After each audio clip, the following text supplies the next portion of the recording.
इस साल भी हमारे मुल्क में यौम जमहूरिया का जश्न बड़े ही जोश व खरोश के साथ मनाया जा रहा है। हर कौम की तारीख में कुछ ऐसे भी अहम दिन होते हैं जिनकी अहमियत के पेश नजर कौम इनको याद रखती है। इसी तरह हमारे हिंदुस्तान में 26 जनवरी का दिन निहायत ही अहम है, क्योंकि इस तारीख को तकरीबन 150 साल की गुलामी के बाद हमारा हिंदुस्तान आजाद हुआ।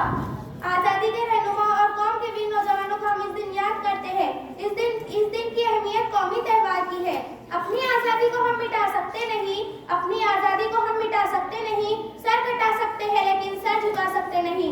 हालांकि अंग्रेजों ने आजादी के इल्म बरदारों पर बड़े बड़े मुजारिम ढाए और इन्हें बरसों तक जेल में रखा, लेकिन इन्होंने हिम्मत न तोड़ी। लाखों मुजाहिदीन के सामने अंग्रेजों को घुटने टेकने पड़े लाखों मुजाहिदीन के सामने अंग्रेजों को घुटने टेकने पड़े और 15 अगस्त 1947 को हमारा हिंदुस्तान छोड़कर चले गए।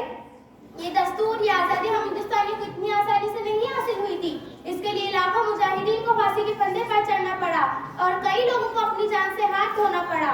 जिंदगी की कभी शाम न होने देंगे, जिंदगी की कभी शाम न होने देंगे, शहीदों की कुर्बानी बदनाम न होने देंगे। हमें शहीदाने वतन को कभी नहीं भूलना चाहिए। इन हजरात की वजह से आज हमारा हिंदुस्तान आजाद मुल्क है। हथेलियों पर जान रखकर लड़ने वाले यही वो बहादुर थे जिनके लिए शायर ने कहा है, मिट गए खुद पर न मिटने दी वतन की आबरू, मिट गए खुद पर न मिटने दी वतन की आबरू।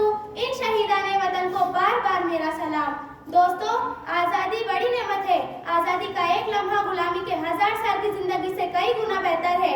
हमें खुदा का शुक्र अदा करते हुए आज हम फख्र से ये कह सकते हैं कि हम आजाद हैं, सुकून के साथ अपनी जिंदगी गुजार रहे हैं।